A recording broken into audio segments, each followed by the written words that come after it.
Hello everyone, welcome to our channel. So ఇక్కడ మనం ఏంటంటే టీఎస్పీఎస్సీ గ్రూప్ 2లో కానీ గ్రూప్ 1లో కానీ 100% వచ్చే టాపిక్స్ డిస్కస్ చేస్తున్నాం. గ్రూప్ 1లో 2లో మాత్రం 100% ఈ టాపిక్ నుంచి ఒక క్వశ్చన్ అనేది 200% వస్తుంది. గ్రూప్ 1లో కూడా మనం ఈ టాపిక్ నుంచి ఎక్స్పెక్ట్ చేయొచ్చు.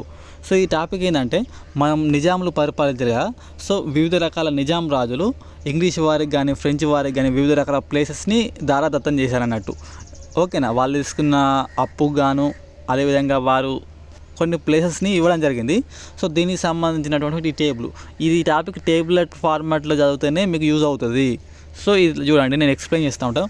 ముజఫర్ జంగ్ 1751వ సంవత్సరంలో మచిలీపట్నం దివిసీమ యానాంను ఫ్రెంచ్ వారికి దారాదత్తం చేశాడు. తర్వాత 1758-59లో వీటిని తిరిగి స్వాధీనం చేసుకున్నాడు. ఇది ఒక టాపిక్.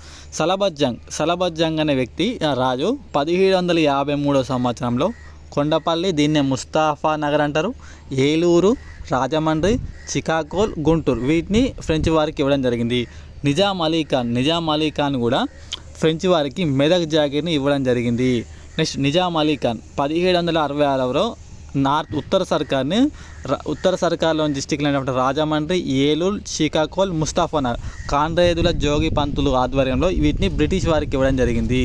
నెక్స్ట్ నిజాం అలీ ఖాన్ 1800 సంవత్సరం దత్త మండలాలు కడప, కర్నూలు, బళ్ళారి, అనంతపూర్ను బ్రిటిష్ వారికి ఇవ్వడం జరిగింది. నజీరుద్దౌలా 1853వ సంవత్సరంలో బీరార్ ఒప్పందంలో భాగంగా బీరార్, రాయచూర్, ఉస్మానాబాద్కి మరొక పేరు దారాషెవ్, దీన్ని బ్రిటిష్ వారికి ఇవ్వడం జరిగింది. 100% క్వశ్చన్. ఇది గ్రూప్ 2లో. ఇది మనకు టెలిగ్రామ్ ఛానల్ ఉంటుంది, టీఎస్పీఎస్సీ గురువు అని చెప్పేసి టెలిగ్రామ్ ఛానల్ ఉంటుంది. ఈ పీడిఎఫ్ దాంట్లో పోస్ట్ చేస్తా. ఇట్లా ట్రిక్కీ వీడియోస్ మనం అంటే 100% ఎక్స్పెక్టెడ్ దాంట్లో ట్రిక్కీ వీడియోస్ కూడా చేసే ప్రయత్నం చేద్దాం. అన్నీ ఒక దగ్గర తీసుకొచ్చి పెడితే మీకు యూస్ఫుల్ ఉంటుంది. సో ప్రతి ఒక్కరిది టెలిగ్రామ్లో జాయిన్ అయితే మీకు పీడిఎఫ్ వస్తుంది.